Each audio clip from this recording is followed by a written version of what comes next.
In running an adventure, I like to keep pace of the progress that the party is making. If we've got 4 hours to play D&D and we've kind of moved very quickly in a good way, and now we're back at the inn, and the next part of the adventure is a big fight with like the Frost Giant Lords.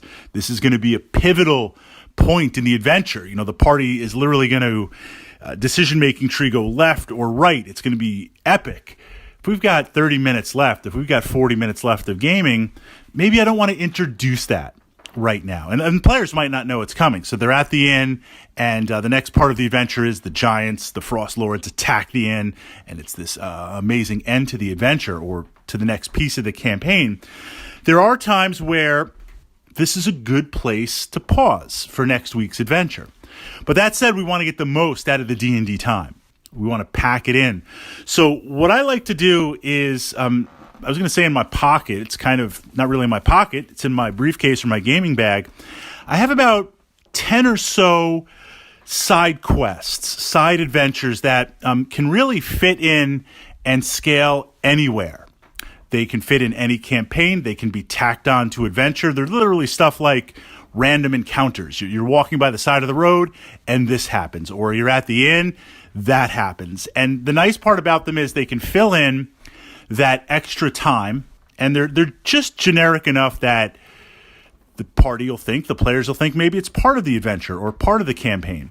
If the group needs a little more experience, I mean, you've been there if you're a player, right? Massive gaming session. I mean, we used to play Saturdays from like 10 or so in the morning to like 10, 11 o'clock at night. I mean, literally massive. You could do a whole level in a day. And there have been times, I'm sure you've been there, where you're like, wait, I'm only 200 experience points from next level. And I'm not saying give me that 200 experience points, but we got to do something to get that 200 experience points. I need to level up. So what do we have for a side quest? There's also times playing D&D where I've done it and it's been engageful. This idea of maybe there's only an hour to play D&D. And even with an hour to play D&D, I could just pick a monster and you could fight it, sure. But I like to have a little bit of a quest. I like there to be a battle. I like there to be a little story. I like there to be some unlocks, some chance for role play. So I encourage you as a DM to build that toolkit, to look and see 10 or so, 5 or so, 3 or so little side quests. Let's jump into one right now. I was going to make this kind of a multi-part vlog series, and I'll push out the other 3 or 4 that you can improve upon and think about. So this is, I try to have them by level 2, but certainly they can scale up and down. This is one, if the party's about level 5, 6, or 7. They've got some good hit points, they've got some abilities, but they're not over the top super powerful where they could just blast through this because they're going to have to make some decisions. And it plays upon. There's always, I don't mean this in a bad way. If you're listening to this vlog at some point, you know who I'm talking about. And I love you, brother. I love you, but you play the type of character you play. You know, I get that as a DM. There's always a greedy rogue in the party who they know it's a trap. They know they can't figure it out. They're like, somehow Fritz is baiting me in with this, but the gold piece equivalent and the gold piece value is so much I can't turn it down. I have to go for it. So I always never underestimate the power of greed and magic items in D&D. And I say that in full fairness because when I play, even playing my monk Tozen, who has taken vows of poverty and living a very monastic way of life, he doesn't need much gear. There's a couple of magic items like beads of force and things like that where I'm like, that'd be kind of nice to have. So here's the setup. The party is walking through, you're walking through a field. It's a beautiful summer day or beautiful fall day. Very, very clear sky, and you're on your way to the next part of the adventure. You're on your way to go to the next city or the inn, whatever it's going to be. And you start to hear a noise. It sounds like a scream way off and a rush of wind. And the scream's getting louder and louder and louder. And all of a sudden in front of you, there's this sickening pulp, this mass of metal, mangled armor just drops from the sky, smashes in front of you, and it's just like an explosion of guts and a mess of twisted metal, mangled metal. You see that it's a knight dressed in black armor. And as you recover from this scene, you see this dragon fly overhead, low. Black dragon flies overhead low and lands in a forest, a little forest about maybe 500, 600, 700 feet away. And you can see it land in the forest, and it just is sitting there. Okay, right away, the rogue is like, search everything.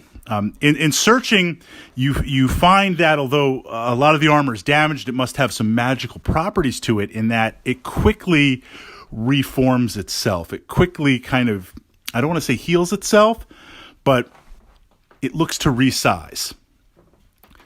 That's the intro to the adventure. That's the intro to this little scenario. If the party goes and explores the dragon, if they go to the forest, you'll see a black dragon there, probably mid-adult age, and it has a harness, it has a saddle, it has some sort of riding type equipment. And next to the dragon is a glowing two-handed sword. Glowing two-handed sword with frost-like runes dripping frost down the blade, and it has this massive gem, this kind of blue crystal ball in the pommel, and it's stuck into the ground. Obviously, the knight had it, and it fell out of the knight's hands and stuck into the ground, and it's about 20 feet in front of the dragon. So right away, players are thinking, how do I get that sword? How do we do this? The dragon's not going to attack. The dragon is capable of talking, but it's not going to make any motion. It will defend itself if attacked, but it's not going to leave. It's waiting for the commands of its master. When I've run this in the past, this is where things get kind of interesting. They distract the dragon. They try and get the sword. They try to talk to the dragon.